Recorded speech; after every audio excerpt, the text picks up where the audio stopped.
국가배상 청구권의 요건에 관해서 계속 진행하고 있죠.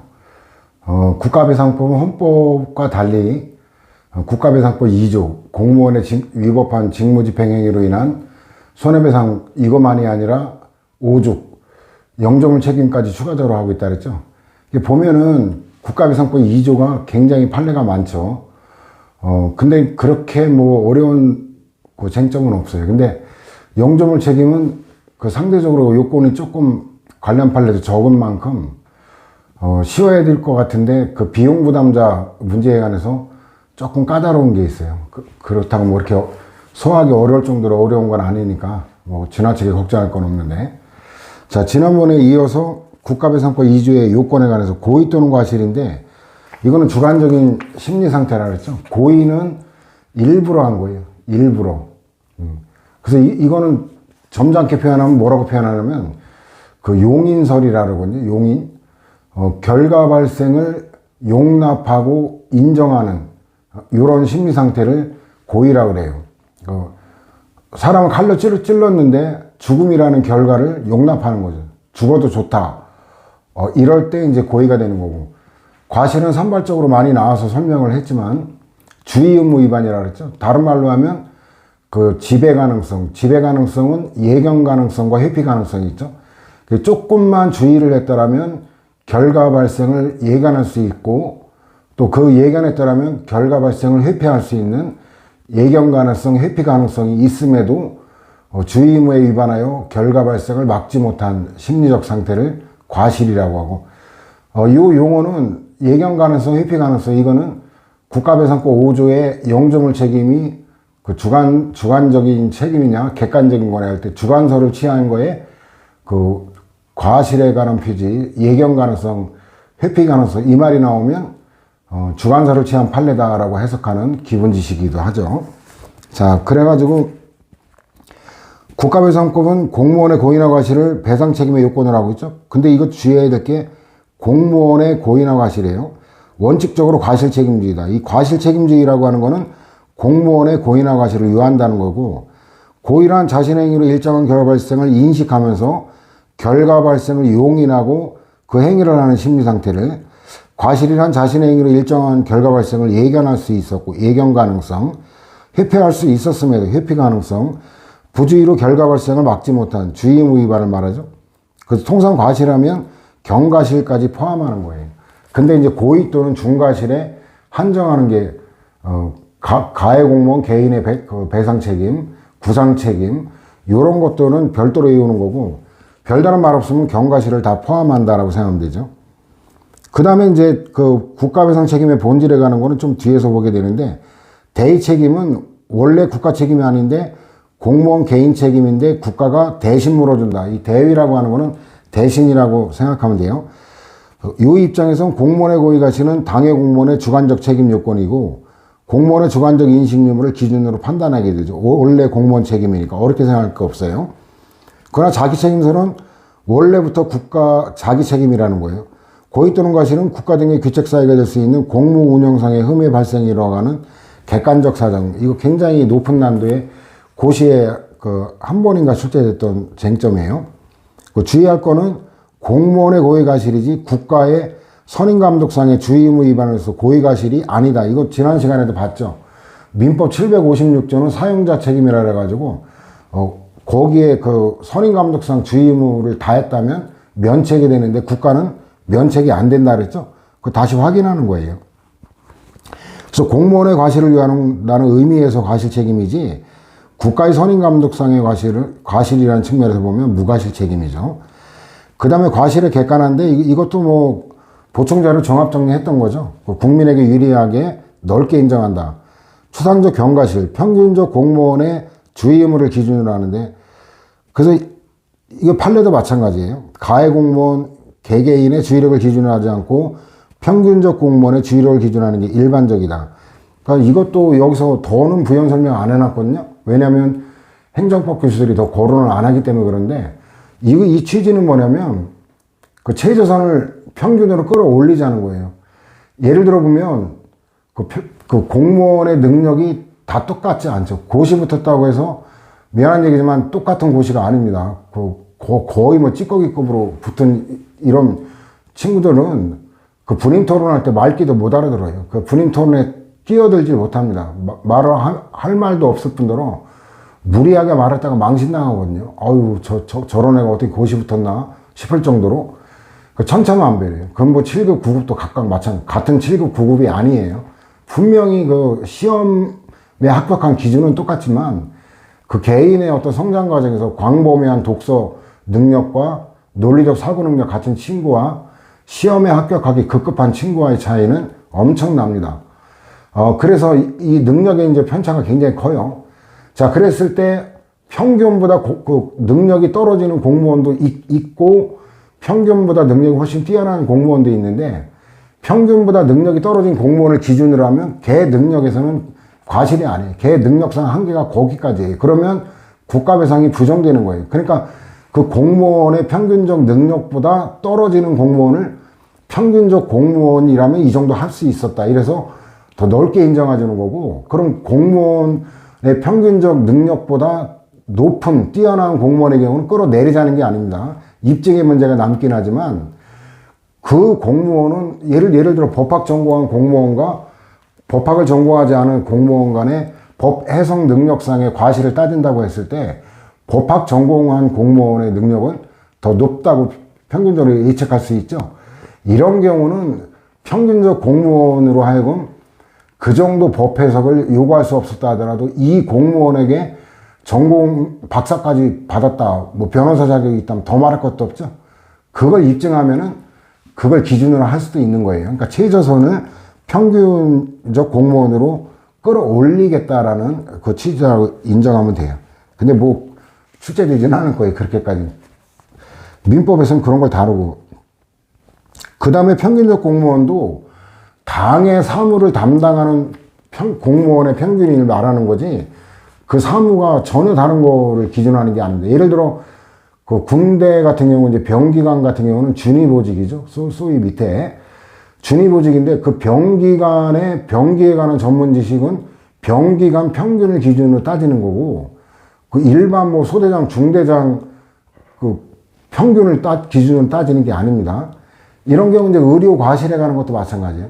예를 들어 보면 산부인과의 어떤 그 자궁의 임신을 진단하지 못했다. 이럴 때 산부인과 전문의 경우는 산부인과 전문의를 기준으로 평균을 따지는 거고 그 산부인과 평균적 그 의사들의 주의 능력으로는 자궁의 임신 가능성을 진단할 수 있었다. 이런 과실을 인정하는 거예요.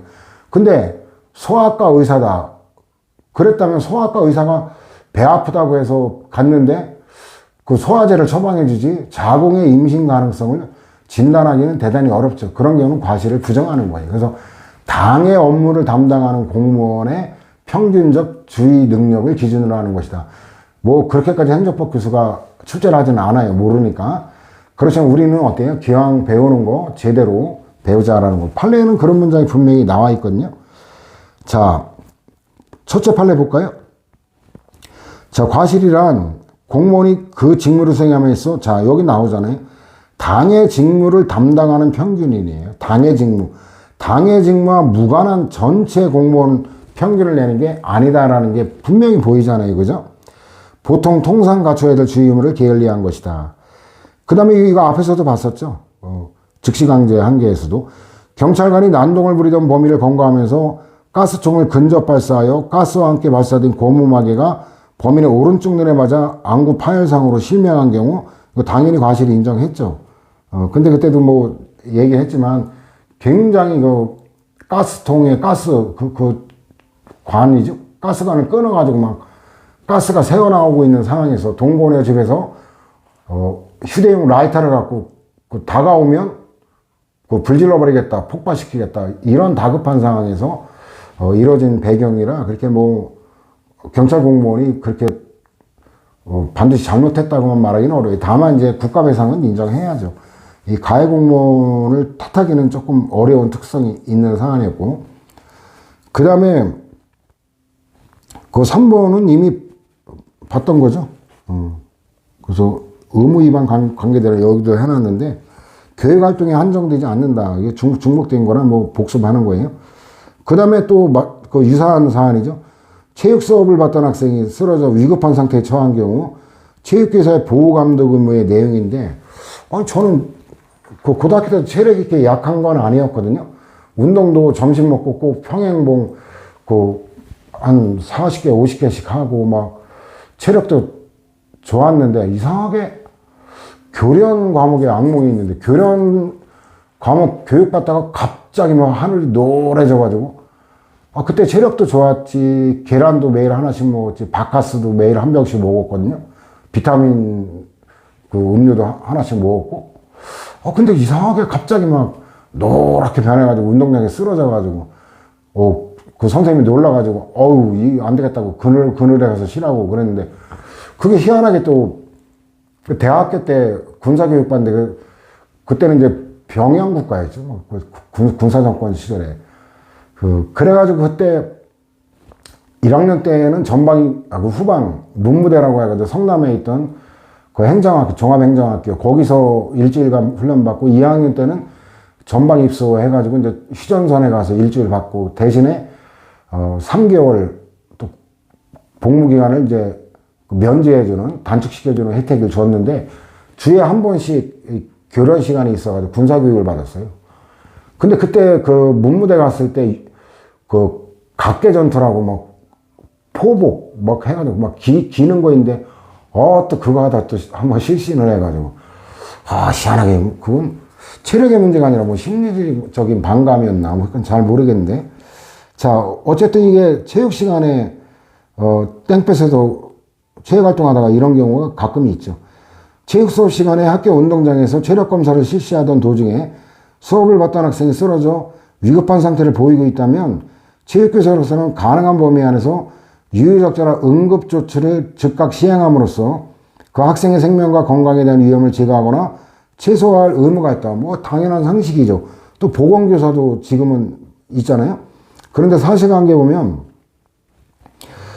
체육 수업 시간에 체력 검사를 위한 팔굽혀펴기를 하던 학생이 갑자기 의식을 잃고 쓰러진 사안인데, 체육교사가 응급조치 등 필요한 조치를 취하지 아니한 채 5분가량 시간을 지체한 과실로 인해 심장정지를 일으킨 뒤 학생의 상태가 악화되었다고 본 원심의 판단을 수긍한 거죠.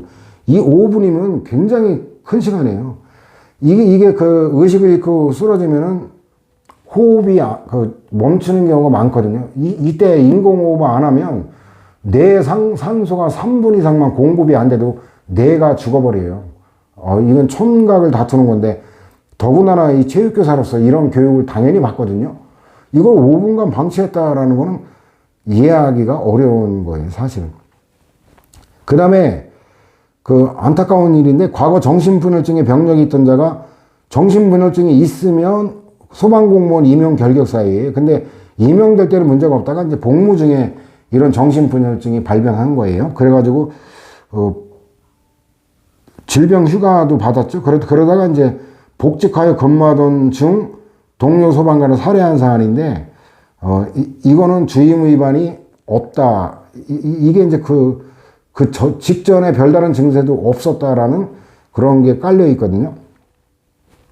그 다음에 특별송달 우편물. 이게 이제 등기나 내용 증명 우편 뭐 이런 것들인데, 우편물의 배달 업무에 종사하는 우편집배원이 압류 및 전부 명령 결정 정본을 부적법하게 송달한 경우 집행 채권자가 그로 인해 손해를 입게 될 것. 이게 부적법하게 송달하면 송달의 효력이 발생 안 되니까, 자, 이거는 예견 가능성이 있다고 볼 수 있다.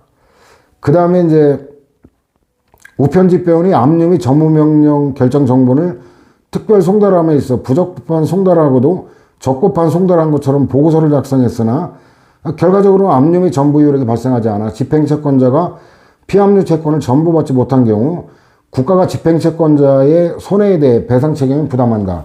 이제 이렇게 되면은 이게 손해배상의 범위에 관한 그 쟁점으로 옮겨가거든요. 거기서 이제 통상손해냐, 특별손해냐, 그런 논점이 이제 제기되는데,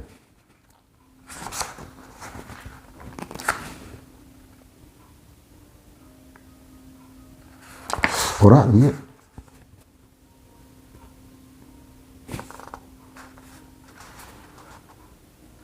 그것도 여기다 빼놨나? 희한하네. 오, 결국 상당히 인과관계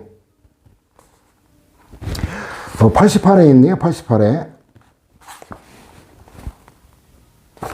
88에 보면 이게 59하고 연결되죠. 그 4번 판례 한번 볼까요?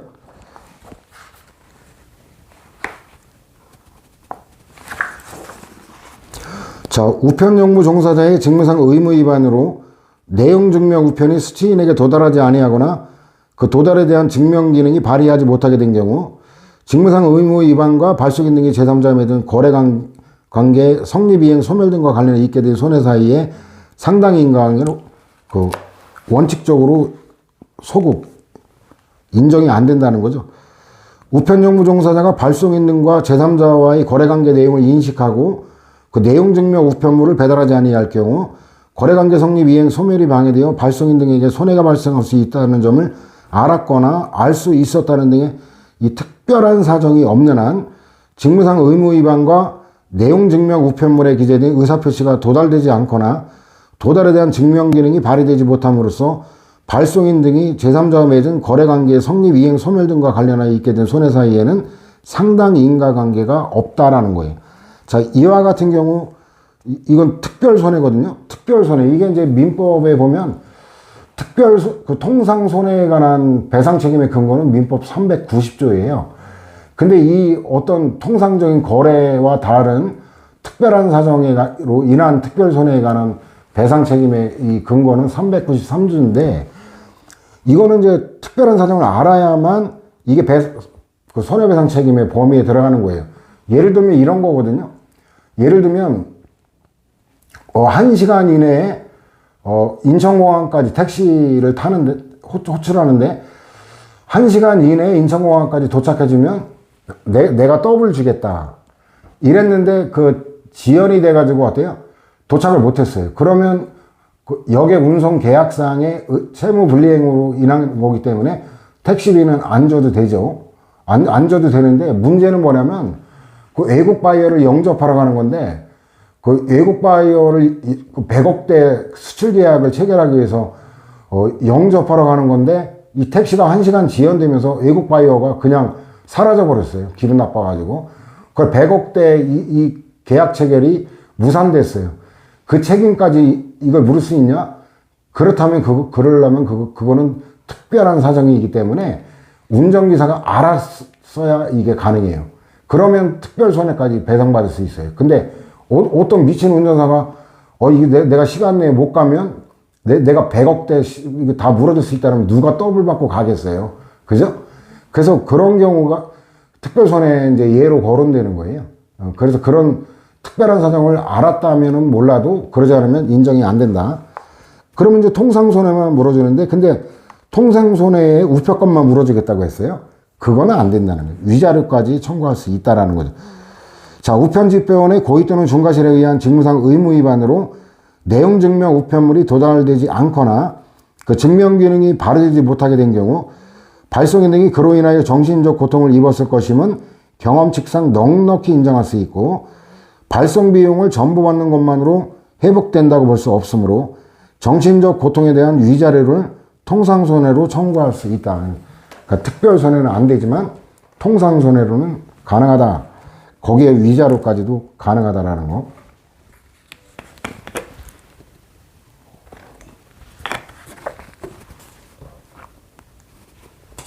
자, 그 다음에 9번 판례로 다시 돌아오면 이 부부가 흉기 갖고 다퉜던 이 부부싸움도 말이 이 정도 부부싸움이라고 할 수가 없죠.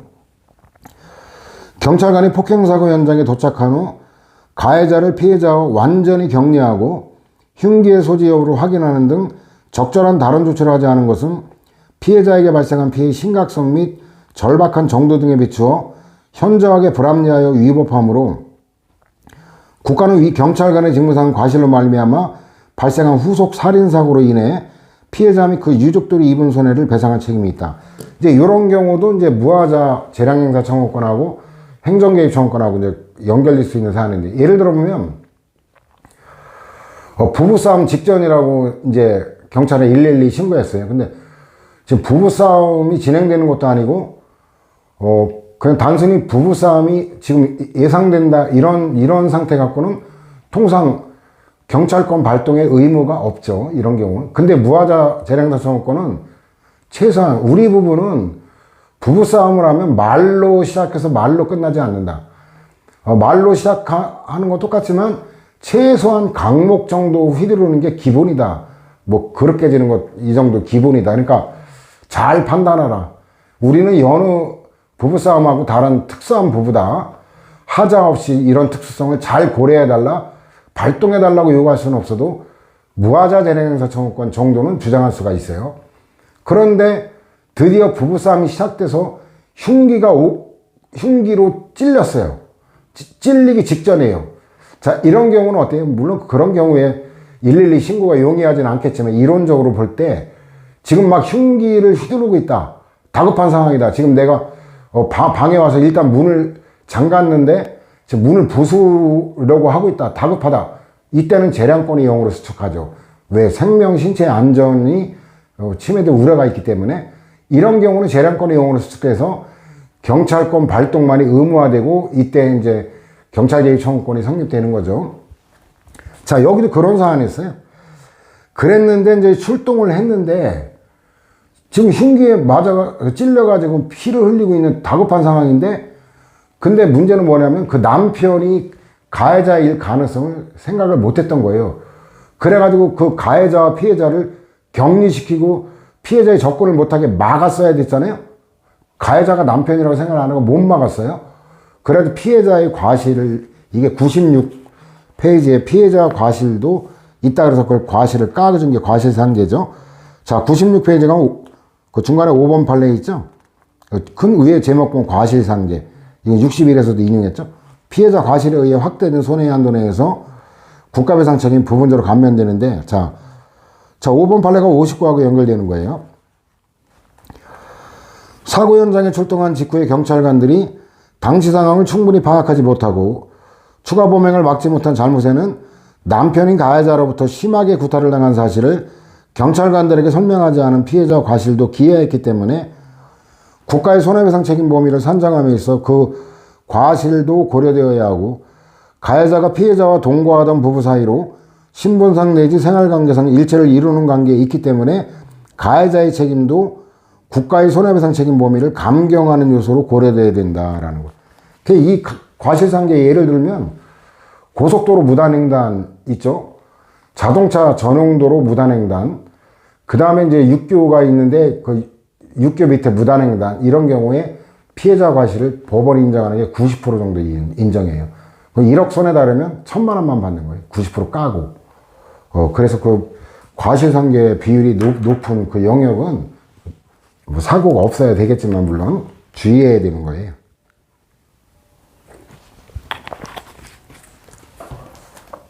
그 다음에 다시 돌아오면 교육공무원법에 의해 기간제로 임용되어 임용기간이 만료된 국공립대학의 교원이 재임용 여부에 관해 심사를 요구할 신청권을 갖는다라는 게 적극 긍정이죠. 그 다음에 국공립대학의 교원에 대한 재임용 거부 처분이 불법행위가 됨을 이유로 국공립대학 교원 임용권자에게 재산적 손해배상을 묻기 위한 요건과 판단 기준에 관한 건데, 그래서 일단은 고의 또는 과실로 인한 것이라는 점이 인정돼야 되는, 이거 당연하죠. 이건 뭐 모든 경우에 요구되는 요건이죠. 자, 이것도 뭐 또 마찬가지. 객관적 정당성을 상실할 정도. 뭐 이건 똑같죠. 근데 이제 이 배경이 뭐냐면 전원합의체 판결로 옛날에 그 신청권이 인정이 안 됐어요. 그 전후로 나눠보는 게 이 다음 논점인데, 전원합의체 판결이 선고되기 이전에 기간제로 임용된 국공립대학 교원에 대해서 재임용이 거부된 경우에 부당하다는 이유로 국공립대학 교원 임용권자에게 손해배상 책임 물을 수가 없다. 왜냐면 그때 당 전원합의체가 나오기 전에는 그런 신청권이 있다는 거를 몰랐죠. 알았는데 그 권리를 침해했다면 이 불법행위가 될 수 있지만 몰랐기 때문에 그래요.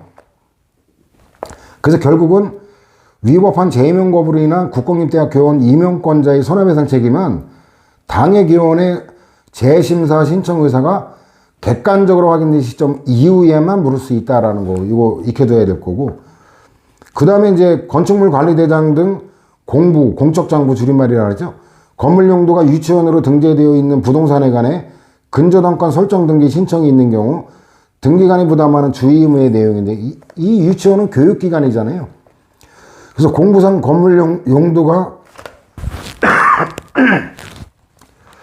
유치원으로 등재되어 있는 부동산에 관해 근저당권 설정 등기 신청이 있는 경우 등기관은 그 부동산이 실제로 유치원 교육에 사용되지 않고 있거나 소유자가 유치원 경영자가 아닌 사실이 소명되는 경우에 하나요 등기 신청을 수리해야 될 직무상 주의 의무가 있다. 이게 교육기관이기 때문에 이게 저당 담보 설정이 금지되어 있는 거니까. 등기관이 이걸 모른다는 건 말이 안 되죠. 전문가인데. 이제 사실관계가 나오죠. 등기부 표제부 건물 내용란에 건물 용도가 유치원으로 기재되어 있는 부동산에 관해 근저당권 설정 등기 신청을 받은 등기관이 부동산 소유자인 등기의무자가 유치원 경영자가 아니거나 부동산이 실제로 유치원 교육에 사용되지 않고 있다는 소명 자료를 요구하지 않은 채 등기 신청을 수리하여 근저당권 설정 등기를 마친 사안인데, 이건 평균적 등기관이 갖춰야 돼 통상의 주의 의무를 다하지 않은 직무집행상 과실이 있다라고 인정했죠. 그 다음에 행정청이 관리처분계획, 이 관리처분계획은 분양계획이라고 그랬죠. 재개발, 재건축 해가지고 몇 동 몇 호는 누구에게 뭐 하는 그 분양계획인데, 정비구역 내 토지 등 소유자의 명단과 관리처분계획상 분양 대상자, 그 다음에 현금 청산 대상자, 이 현금 청산 대상자는 난 분양 안 받겠다, 그냥 떠나겠다, 이런 거예요. 그럼 현금 물어줘야 되거든요. 명단을 대조하여 현금 청산 대상자 중 누락된 사람이 있는지 확인할 의무까지는 없고, 행정청이 현금 청산 대상자를 누락하는 등의 하자가 있는 관리처분 계획을 그대로 인가한 경우 이때 손해배상 책임이 없다라는 건데, 이거는 조금 안 보면 헷갈릴 수 있는 사안이에요. 근데 어쨌든 대법원은 이렇게 봤어요. 그 다음에 분배 농지를 관리하는 공무원이 농지개혁법에 따라 국가가 매수 취득한 농지임을 제대로 확인하지 아니한 채 이를 제3자에게 처분함으로써 수분배자 또는 원소유자에게 손해를 발생하게 한 경우 국가배상법에 정한 공무원의 고의과실에 의한 위법행위에 해당한다. 이 고의과실 위법성 다 인정했죠. 이거 어떤 사건이냐면, 그 대한민국의 농지개혁을 주도한 분은 대한민국 초대 농림부 장관이었던 죽산 조봉암 선생이었죠. 그 대한민국 공업화의 가장 지대한, 산업화의 가장 지대한 공을 세운 분은 죽산 조봉암 선생님이에요. 이분이 농지개혁을 해가지고 어때요? 경자 유전의 원칙에 따라 그 농사를 짓는 사람들에게 이 농지를 배분했기 때문에 그 결국 지가가 저렴하게 형성돼가지고 공장도 저렴한 가격으로 공장을 지을 수 있고, 이게 산업화의 밑거름이 된 거예요. 다카케 마사오 이전에 이미. 그래서 이거 엄청나게 큰 공을 세우신 분이에요. 그래가지고 일단은 그래가지고 농사 안 짓는 지주들, 부재지주들 땅 몰수해가지고 그 농지개혁법에 따라 이제 이거를 갖다가 처분하는데, 문제는 뭐냐면 그 처분 대상에서 제외되면 원래 소유자에게 돌려주게 돼 있어요. 그걸 배경 지식으로 깔고 봐야 돼요. 자, 그 다음에 이제 사실관계 또 나오죠. 국가가 농지개혁법에 따라 농지를 매수했지만 이게 이제 자경 농민에게, 경작할 농민에게 분배를 하기 위해서 한 건데, 분배를 안 하면 농지가 원소유자의 소유로 환원되는데 그 소유권이 넘어간 건데 그걸 모르고 제대로 확인하지 않은 채 제3자에게 처분하여 원소유자에게 손해를 입힌 경우 위법행위 해당한다라는 거고. 그 다음 군대 자살사고가 엄청 많이 일어나죠. 이건 뭐 전시 상황이 아닌데도 엄청나게 매년 몇백 명씩 뭐 사고가 있는 것 같은데, 통계 보면.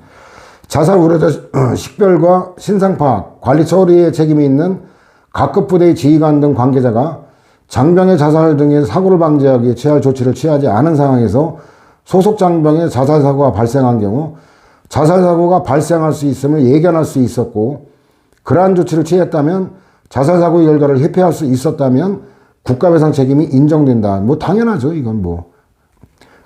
하사예요. 병도 아니고 하사인데 하사로 인관하여 해군교육사령부 정보통신학교 등에서 교육을 받고 함선에서 근무하던 중 자살한 사안인데 갑이 해군교육사령부에서 받은 인성검사에서 부적응, 관심, 자살 예측이라는 결과가 나왔음에도 장병의 자살 예방 대책과 관련한 부대 관리 훈련 등에 따른 자살 우려자 식별과 신상 파악 등의 조치가 이루어지지 아니한 사정을 이유로 국가배상 책임 인정하고 이건 뭐 상적으로 결론을 판단해도 되죠.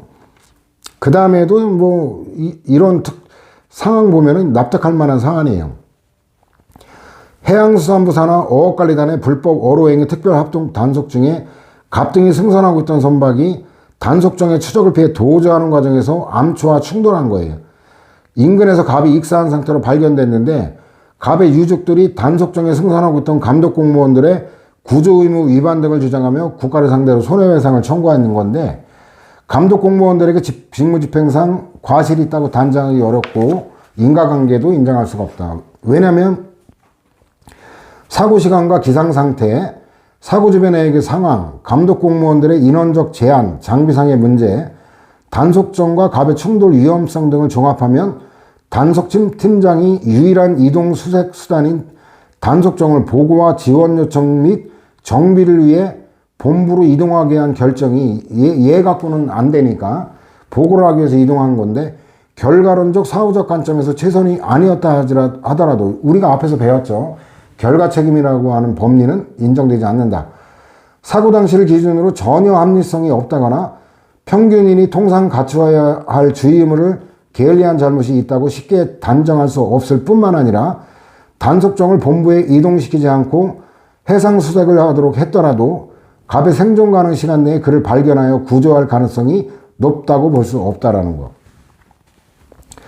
자, 그 다음에 이제 그 주식회사 여양건설이 고층 아파트 신축 사업을 계획하고 토지를 매수한 다음에 그 여수시와 협의하여 사업계획 승인 신청을 했고 수개월에 걸쳐 여수시의 보완 요청에 응해 사업계획 승인에 필요한 요건을 갖췄는데 여수시장이 사업계획에 관해 부정적인 의견을 제시한 후 여수시가 그 갑회사의 주변 경관 등을 이유로 사업계획 불승인 처분한 사안인데 이런 경우에 이제 그 국가배상 책임이 인정된다고 볼 여지가 있다라는 거죠. 그다음 여수시 담당 공무원이 경관훼손 여부를 검토하기 위해 수행한 업무는 현장 실사를 나가 사진을 촬영하여 분석 자료를 작성한 게 전부이고 이거 사실관계가 나올 거예요. 출제되면 저 위에 일반론만 갖고는 출제되기 어렵고 분석 자료 내용이 실제 부합하는 방식으로 작성되었다고 볼 수 없는 등 뭐 이런 게 나오면 이건 뭐 엉터리 행정이다라는 걸 알 수가 있죠. 그래서 그 이하는 여러분들이 읽어보면 될 거고 가해 공무원의 특정이 불필요하다 그랬죠. 평균적 공무원을 기준으로 하기 때문에 그래서 1번이 일반론이죠. 국가배상 책임은 공무원에 의한 가해행위 태양이 확정될 수 있으면 성립되고 이 태양은 양태, 모습, 모양 그거예요. 구체적인 행위자가 반드시 특정될 걸 유하지 않는다. 김기정 열사 사망 사건은 이제 미리 96과 관련해서 미리 우리가 봤죠. 그 다음에 여기도 맨 밑에 과실상계 30% 과실상계한 건데 요게 이제 96. 근데 왜 어떤 과실인지는 밝히지 않은데 제가 볼 때는 아마 그런 것 같아요. 불법 시위에 참여했다는 막 그 과실을 얘기한 것 같은데 참고로 여러분들 그 열사하고 의사하고 어떤 차이냐면 의사는 적극적 능동적 행위를 한 경우를 의사라 그래서 안중근 의사라 그러죠. 윤봉길 의사라 그러죠. 적극적으로 권총을 쏴가지고 백발백중이었죠. 그거 다 맞았어요. 그 이토 히로부미 이 새끼 한테 6방 맞췄고 나머지 3방은 왜냐면 그때 당시에는 정부가 제대로 발달을 안 했기 때문에 이토 히로부미라는 놈이 어떤 놈인지가 정확하지 않기 때문에 혹시 저놈이 아닐지도 모른다 해가지고 그 다른 놈도 그럴듯한 놈도 몇 명 쐈는데 9발을 쐈는가 그런데 9발 다 맞았어요. 이 권총이라고 하는 게 명중하기가 그리 쉬운 총기류가 아니거든요. 대단한 거였어요. 윤봉길 의사도 그 하와이 홍구공원에서 그 폭탄 투척해가지고 나중에 메가더 장군이 함상에 앉아있고 거기 지팡이 짚고 쩔룩쩔룩거리면서 그 항복 조인에 참석한 그 대신이 그때 그 홍구공원에서 윤봉길에서 폭탄에 다리를 손상당한 쪽발이 그거였거든요. 그렇게 능동적, 적극적으로 이제 국가에 기여하면 의사라 그러고, 그 김기정 열사, 이한열 열사라고 하는 거는 이제 능동적인 것보다는 이제 그 국가 공권력으로부터 그 수동적으로 피해를 입은 이런 경우인데 열사라 그럽니다. 참고로 교양으로 얘기한 거고. 자, 그 밖의 견해는 뭐 가볍게 이런 견해 있다 그거고, 판례를 바로 보면 돼요.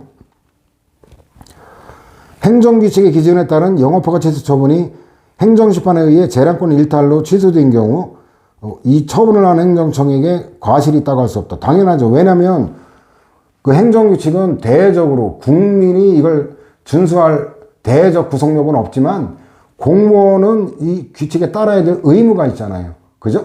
그렇기 때문에 그 법령 준수 의무에 따른 공무원 행위를 과실이라고 말할 수가 없는 건 당연하죠.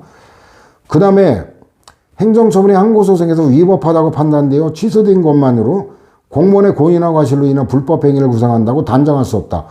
이거 출제가 꽤 많이 됐던 건데 이거는 간단해요. 뭐냐면 고의 과실 요건하고 위법성 요건은 별개다. 별개로 따지는 거지 이 내용도 다르고 요건도 별개일 거다. 그것만 생각하면 당연한 거예요. 그래서 그럼 뭐냐? 그 위법이 인정된다 하더라도 그와 관계없이 평균적 공무원을 기준으로 따로 따져봐야 된다. 이하 그 내용이 읽어보면 될 거고. 그 다음 확정 판결에서 인정된 사실에 반하는 행정처분함으로써 처분에 이해관계가 있는 제3자가 그 처분의 취소를 구하는 소송을 제기하여 그 처분이 취소되는 거로 확정된 경우 제3자에 대해 국가배상 책임을 인정한 건데 이거는 이제 사실관계를 보면은 좀 이해가 될 거예요. 당해 근로자가 당사자가 되어 진행된 민사사건에서 신체장애 전부가 다투어지고 신체 감정 절차를 거쳐 그러한 장애를 인정하지 않는다는 내용의 판결이 확정되었음에도 산재심사위원회가 특별한 합리적 근거도 없이 객관적으로 확정 판결의 내용에 배치된 이거는 그 판결이 확정 판결이 나면 이게 명백성이 인정이 되는 거 아니에요? 그죠?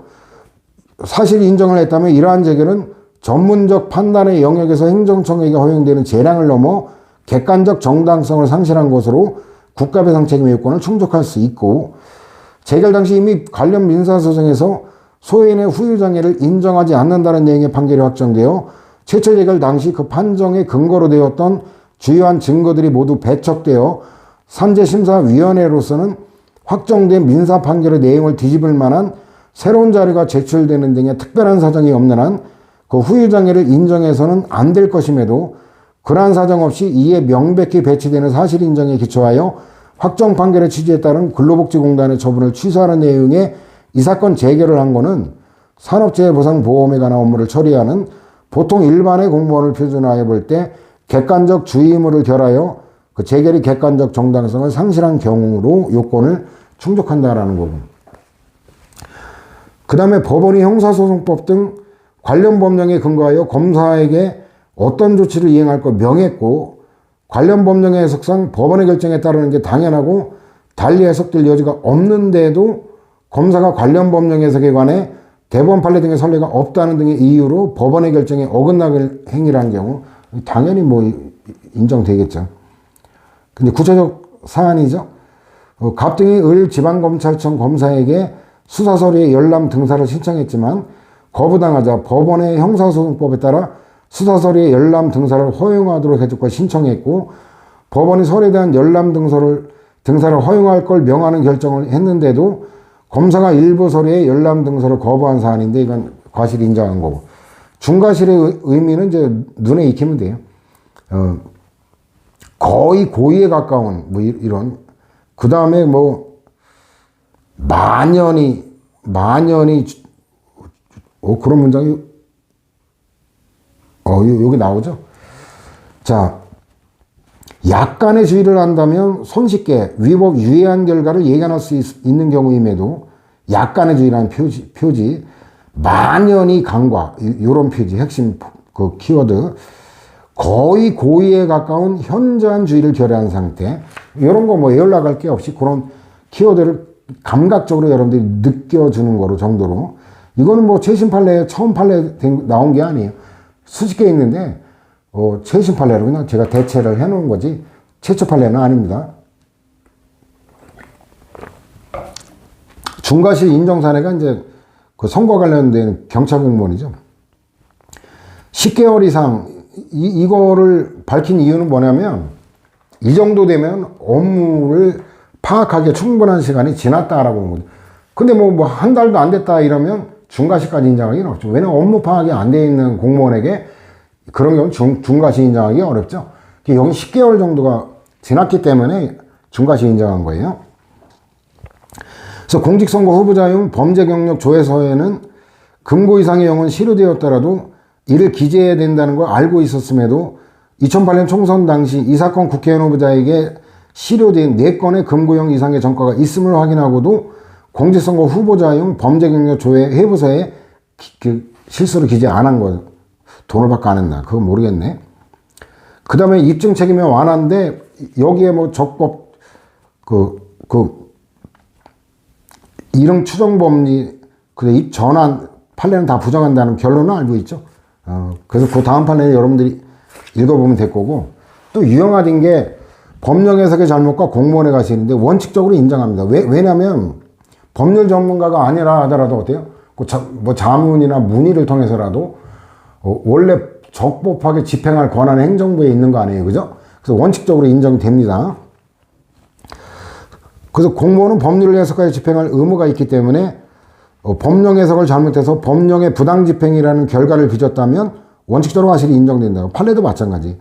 일반적으로 공무원이 직무를 집행함에 있어서 관계법규를 알지 못하거나 필요한 지식을 갖추지 못하여 법규 해석을 거쳐 잘못된 행정처분을 했다면 그가 법률 전문가가 아닌 행정직 공무원이라고 하여 과실이 없다고 할 수 없다. 이거 뒤틀어낼 수 있는 거죠. 법률 전문가가 아닌 단순한 행정직 공무원에게 기대할 수가 없다. 뭐 이거 다 함정이에요. 그 다음에 원칙적으로 관계법규를 알지 못해 위법한 시행령 제정에도 역시 마찬가지다. 그 다음에 이제 구체적 사안인데 광진구 사건인데 이 건국대학교 곳이 있는 데가 이제 광진구죠.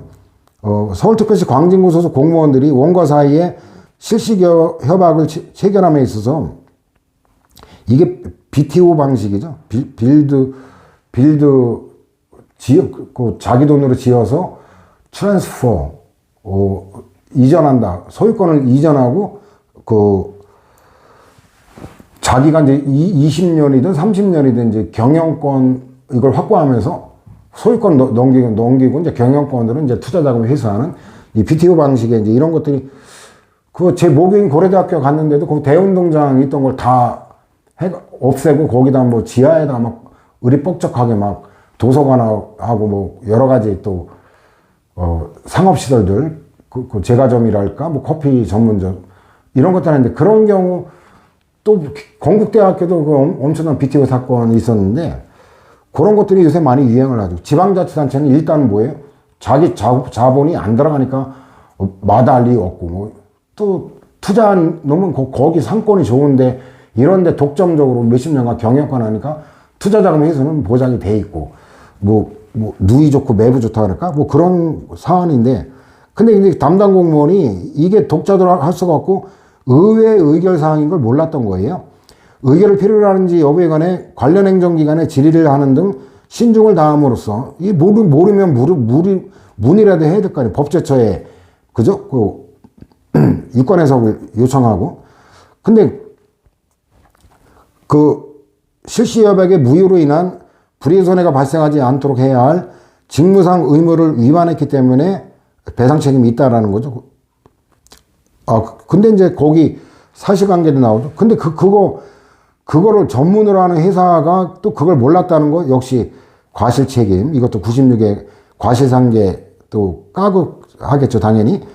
갑회사도 지방의 의결 없이 체결되는 실시 협약이 무효라는 거를 이거 사업하는 놈이 이걸 알아보지도 않았다.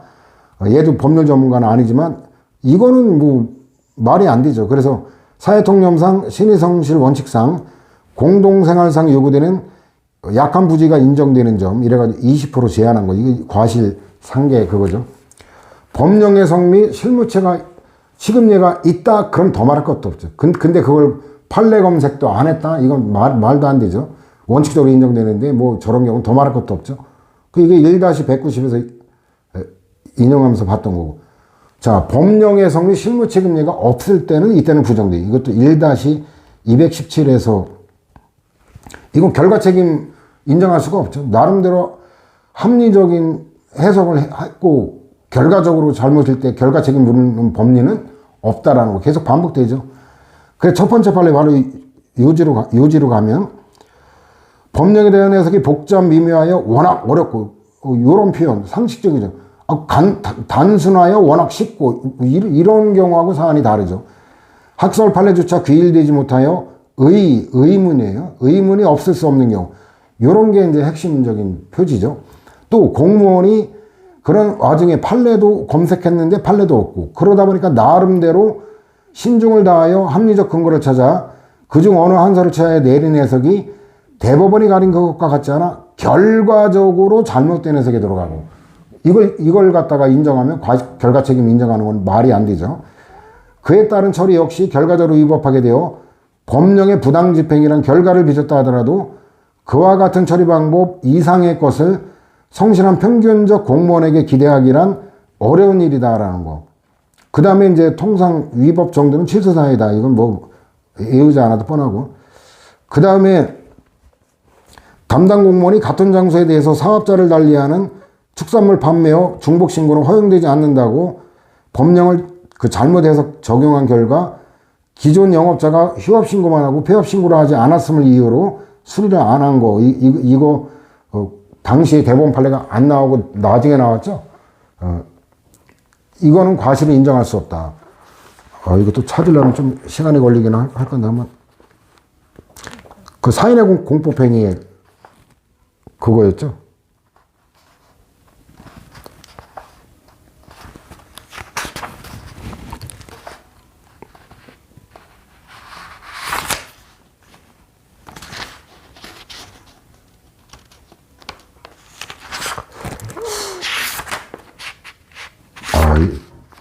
찾으려니까 시간이 좀 걸리네. 그냥 여러분들이 복습하면서 1편에 한번 다시 보면은 저게 나와요. 그 동일한 장소에도 이 구획을 하면은 가능하다. 그런 판례거든요. 그 다음에 대법원 판결이 형사소송법 등 법령에 명시되지 아니한 피의자의 권리를 헌법적 해석을 통해 혹은 형사소송법의 규정 등을 유추 적용하여 최초로 인정한 경우 대법원 판결 전에 이와 달리 법령을 해석하여 조치한 수사검사에게 과실이 인정이 안 돼. 이 검사는 전문가이긴 하지만 그래도 이 관련되는 판례가 없을 때 검사가 나름대로 합리적인 걸 선택할 때 똑같아요. 일반적 그래서 이거는 뭐냐면 여러분들이 읽어보면 똑같은 게 나오는데 법률 전문가이기 때문에 일반적 공무원과 달리 뭐 이렇게 들어가면 이거는 함정이다라고 생각하면 돼요. 그 다음에 또 과실 부정한 게 한국철도공사법 이 부칙에 관한 신분에 관한 그거였는데 이것도 뭐 법률 해석에 관한 판례가 없는 상황에서 읽어보면 법률 전문가급에 이걸 요구할 수는 없다. 그 다음에 이제 6번 판례도 마찬가지죠. 나름대로 합리적 근거를 찾아. 뭐 이 말 나오면 돼. 그 다음에 이제 7번 이건 신뢰보호 관련해서 봤던 거죠. 절대평가제에서 상대평가제로 변경함에 따라 불합격 처분을 받았다가 이제 나중에 그 대법원 판결 나왔죠. 그래가지고 이제 이거 국가배상 책임을 물은 사안인데 국가배상 책임 인정한 원심의 위법이 있다. 그러니까 국가배상 책임이 부정된다는 건데 이거는 누가 봐도 아무리 관련되는 판례가 당시에 없었다 그래도 저건 진짜 납득하기가 어려운 건데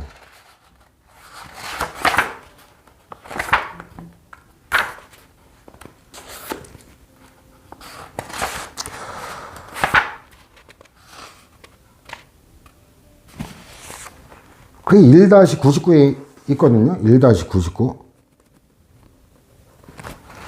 아니, 그 1-99의 5번 판례예요. 그게 3-66과 관련되는 건데.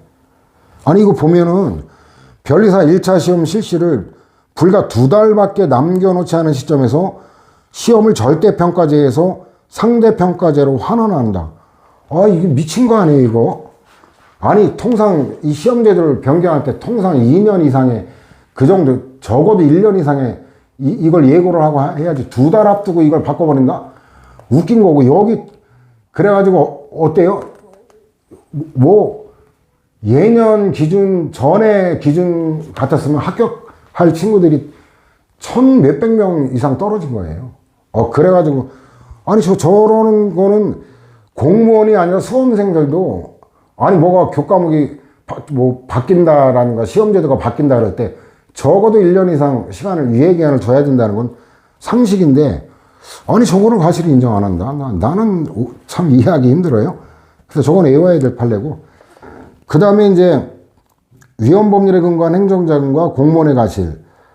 이것도 부정된 거죠. 왜냐면 어떤 법률이 위헌인지 아닌지는 나중에 나봐야 하는 거지. 그 집행할 당시에 공무원이 이걸 알 수가 없는 거죠. 너무나 당연한 상식적인 결론이고. 그래서 읽어보면 될 거고. 아까도 잠깐 봤지만 행정규칙에 따라 야 할 의무가 있기 때문에 그에 따른 거 이건 인정할 수가 없는 거죠. 당연히. 자, 위법성에 관한 거 일권이 아직 많이 남았는데 오늘 점심을 너무 일찍 먹었더니 배가 고파서 안 되겠네. 잠깐 좀 간식 좀 먹고 진행하도록 합시다.